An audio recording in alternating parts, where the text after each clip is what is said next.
Kikwentuhan kita ha. Sa isang malayong probinsya, may dalawang taong nagngangalang Janine at Jose. Hindi ito ordinaryong love story na napapanood mo palagi. Halika dito, sakay ka na, bilis! Halika na!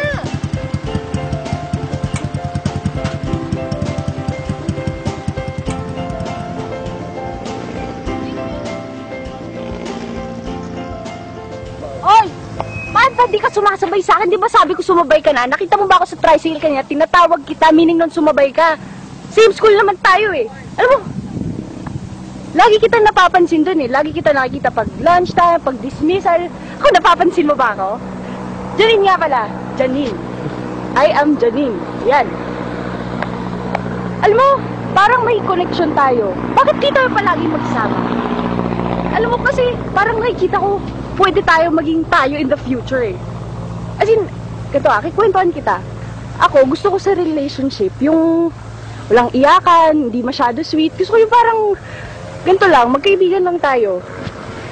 Tsaka, parang gusto kita makasama palagi, as in palagi. Pero ayoko sa loob ng school, gusto ko sa labas lang. Tapos gusto ko, magkaroon ako ng 5 anak. Pwedeng 3 babae, 2 lalaki, or basta kahit ano. Pero gusto ko pagkatapos na yun ang kasal kasi importante sa akin yung kasal. Hoy, nakikinig ka ba? Ano ba, hindi ka ba marunong mag-react? Alam mo, salita ko ng salita dito. Ano yung ginagawa? Aray! Ano ba ba? Salita ka naman, di ba? Ang ingay-ingay mo nga sa school eh. Pasalita ka tuloy. Tara na nga, maghanap tayo ng tambayan. Please. Kung tayo ay matanda na. Si Janine yung tipo ng tao na masasabi mo talagang kakaiba. Saan ka ba naman makakakita na ang babae ang unang magpapakilala? Ito namang si Jose, sumama agad. Aba, kita mo nga naman. Ako'y hagdan at yakapin.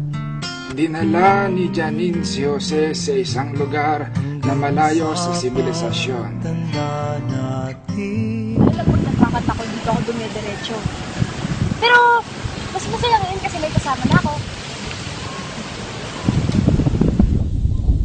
Pakinggan mo. Oo, alam ko na yan. Ano ka ba? Pakinggan mo nga eh! Lapit ka. Ah!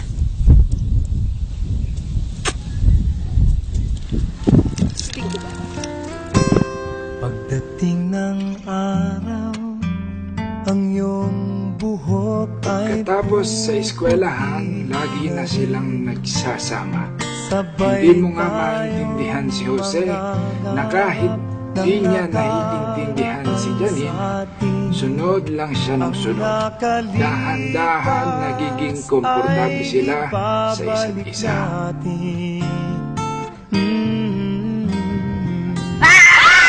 Ano ba? Orasyon!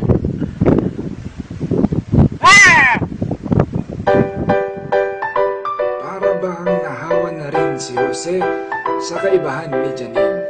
Kasama na siya sa pagliban sa klase. Teka. Huwag niyong gagawin ito mga bata. Ito lang kasi ang nasa script.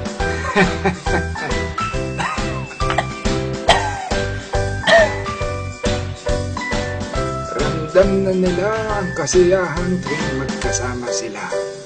Ang dating hindi nagkakaintindihan ay nagkakasundo na. Pag nagawa mo yan, makakaganti ka na sa akin. Ba't mo ako pinatukan? Ijalin mo ako! Aray ko! Bakit? Ginagawa mo ah. Wala pa nga eh. Bibigay ko pa lang instruction sa'yo eh. Nakikita mo yan? Pangalan ko yan. 9. Janine. Okay. Ngayon, may 6 na sticks dyan. Pag nagtanggal ka ng 3, dapat 9 pa din siya. Magtatanggal ako ng 3 pero 9 pa din siya. Oo. 9 yan, di ba? Pwede ko siyang baguhin ng arrangement. Hindi mo pwedeng baguhin ang arrangement basta magtatanggal ka lang ng 3. Tapos 9 pa din siya. 9 pa din siya. Ito, 1, 2, 3. Hindi naman ah. Ang aking pangako na ang pag-ibig ko'y lagi sa'yo. Kahit maputi na ang buhok ko. Bro, tingin, bro. Bro, ganda oh. Asan? Oh, ganda oh. Gusto mo ba ako? Ha? Gusto mo ba ako? Gusto mo? Hindi na tinatanong yan. Gusto mo ko. Kasi gusto kita. Siyempre, magiging gusto mo ko kasi gano'n naman yan usually eh. Pag gusto mo siya, gusto ka rin niya. Gusto mo ko. Kung tatawa-tawa dyan. Ano yun? Aray! Ang dami lang kapatid mo! Hoy, ba't di mo ako tinutulungan? May langkang dito eh! Ang tinatingin mo dyan? Bakit ko ano eh? Sabi ko, patayin mo yung langgam! Ba't di mo pinapatay? Kinakagat tuloy ako! Okay lang yun. Gusto naman ako kumagat.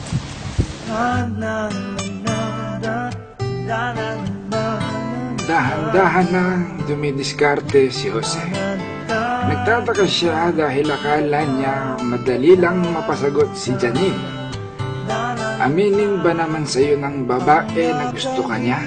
Aba, malaki na ang tsansa mo. Pero mukhang iba talaga sa lahat itong si Janine. Matapang, matigas ang puso, masyadong dominante. Tutuan mo ako, bro. Please, naboboard na ako. Ayoko nga! Uy,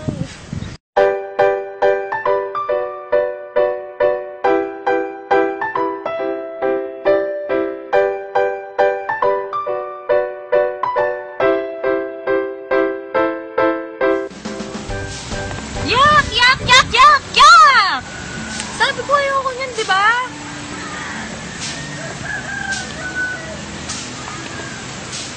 Ew! Sabi ko, di ba? Ayoko ng mga mashi.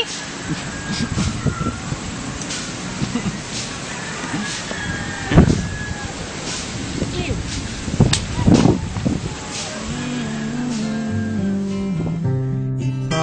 Ipapaalala ko sa'yo ang aking pangako na ang pag-ibig ko'y lagi sa'yo. magkasama sila araw-araw. Gusto nila ang isa't isa. Kahit Pero hindi maliwanag kung ano bang meron sa kanila.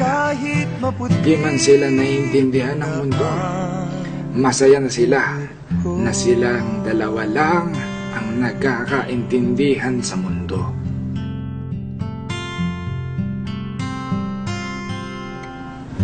Hanggang isang araw, Bro. Alis na ako. Ang kakarating pa lang natin, aalis ka na agad. Pwede ba mamaya na lang? Aray ko, ang sakit na na. Hindi kasi ngayon eh. Kailan? Kailan ka aalis? Sama Jose! Sama Jose! Hindi pwede sumama si Jose kay Janine. Kasi pupunta na ako sa Manila.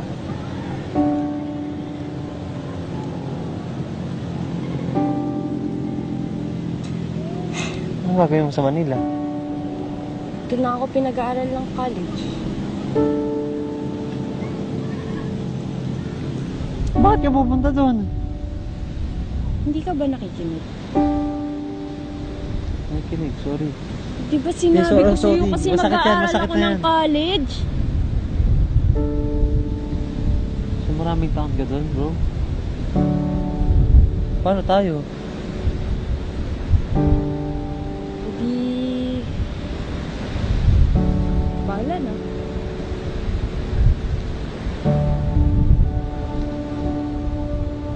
Ganun lang? Oo. Pupunta ka dito palagi. Pero... Mag-isa ka na lang.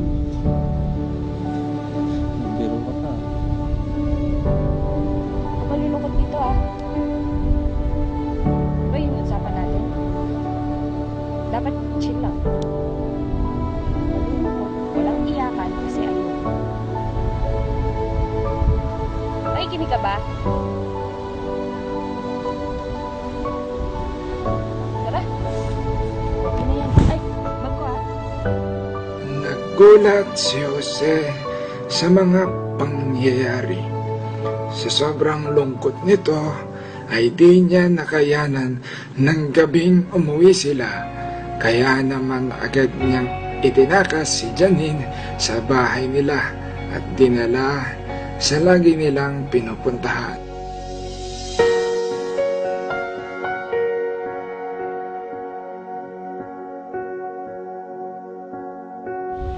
Pagbalik mo, pwedeng tayo pa kaya? Pwede, oo. Pwede din hindi. After 5 years, babalik tayo dito. 5 years? Sige, una ka. Saan ba? Ano talaga ako? Susunod ka. Ano ba? Basta naman. Makakalimot bro ah. Oo naman, bro! Tara!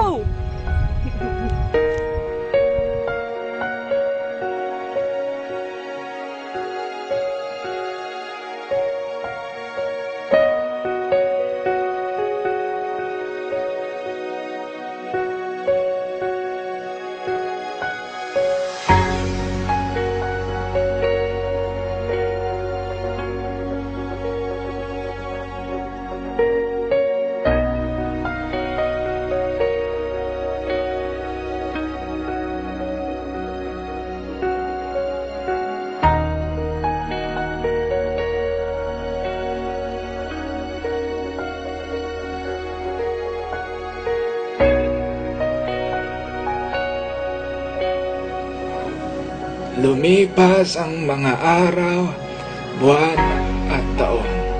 Hindi na muling nagparamdam si Janine kay Jose simula nung araw na yon. Halos araw-araw bumabalik si Jose sa lugar nila ni Janine. Inaalala lahat ng masasayang pangyayari kasama si Janine. Lahat ng bagay ay namimiss ni Jose. Ang unang pagkakakilala, kahit ang unang batok.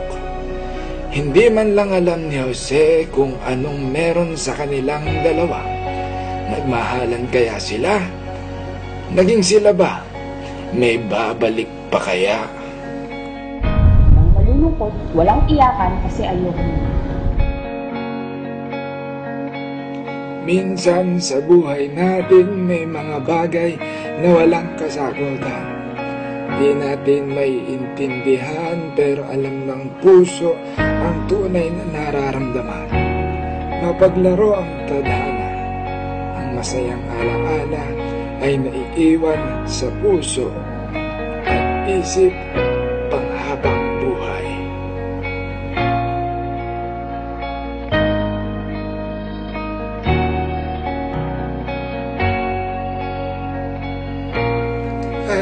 Teka, hindi pa tapos. Babalik ako, magbabanyo lang ako. I-tweet niyo muna ngayon. I-Janine mo ako. Isipin niyo na lang, lumipas na ang 5 taon.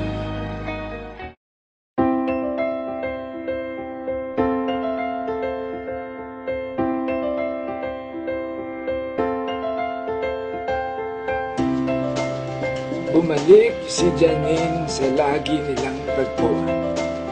Ngunit, nalungkot siya dahil wala si Jose. Hoy! Andiyan ka pala eh! Ay, nandun pala. Bumaba ka dyan. Hindi ka bababa? Uy, wag.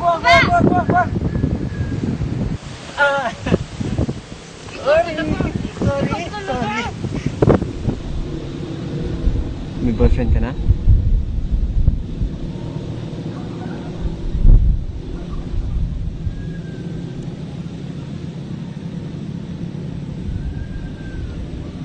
Ikaw, may girlfriend ka na? Meron.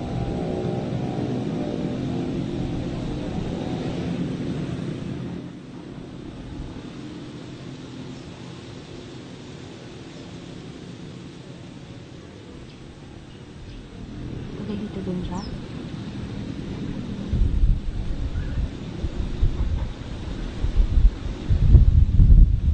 Tinatanong kita. Ganda oh! Ganda! Sinabi mo na yan dati. Sino girlfriend ko? Sino? Sino boyfriend mo? Gusto mo makita? Yes! Gusto kong makita.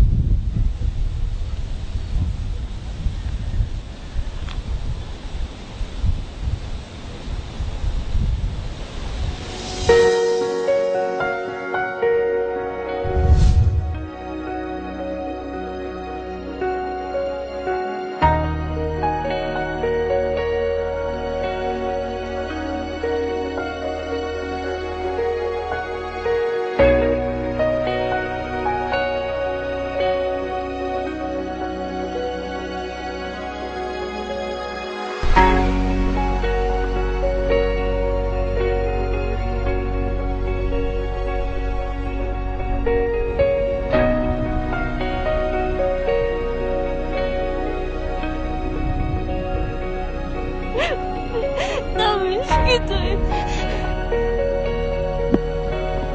Ito ka na ba for good? Hindi. Aalis din ako bukas.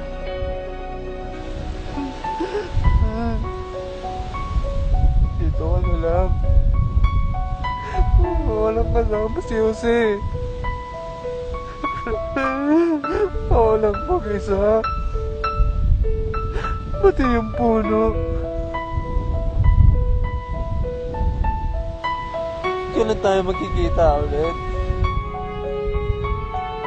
Hindi ko alam eh.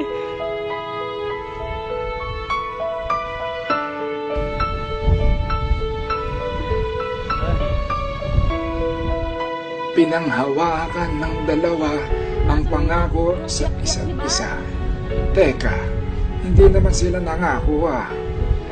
Kahit hindi sila magkasama, walang formal na usapan, sapat na ang masasayang alaala ng dalawang taong nagkakaintindihan kahit hindi naiintindihan ng karamihan.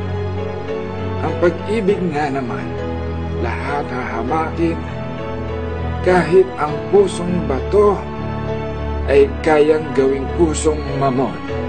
Gusto ko tuloy lumamon ng hamon na, pero bawal sa akin, maha-high blood ako.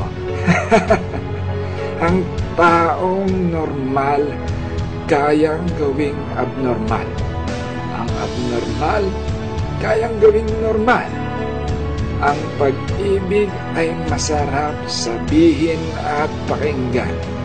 Pero kahit hindi mo masabi, mas masarap kung ipaparamdam at mararamdaman.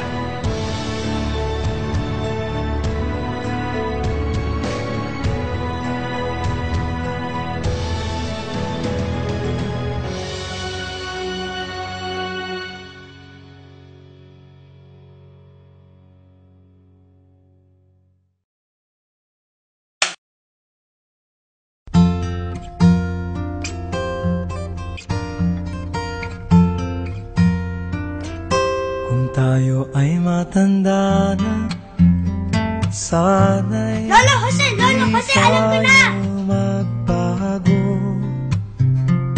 Kailanman, kahit saan may Ang tagal kong inisip yun na, ganun lang pala. Ngayong alam ko na pwede ko na siyang ijanin, pero hindi ko kaya kasi mahal na mahal ko siya. sa pagtanda. Eto, tapos na talaga to. I-share nyo ha, kung hindi, i-jajanin ko kayo. O pa kaya'y ibigin Kabigote bigla. kung maputi na ang buhok ko. Mga laseng, ayusin mo yung kamay mo. Yan! Pagdating buhok ay puputi na rin. Sabay tayong mga ngarap ng nakaraan sa atin. Ang nakalipas ay ibabalik natin. Ipapaalala ko sa'yo Ano ba? ang aking pangarap.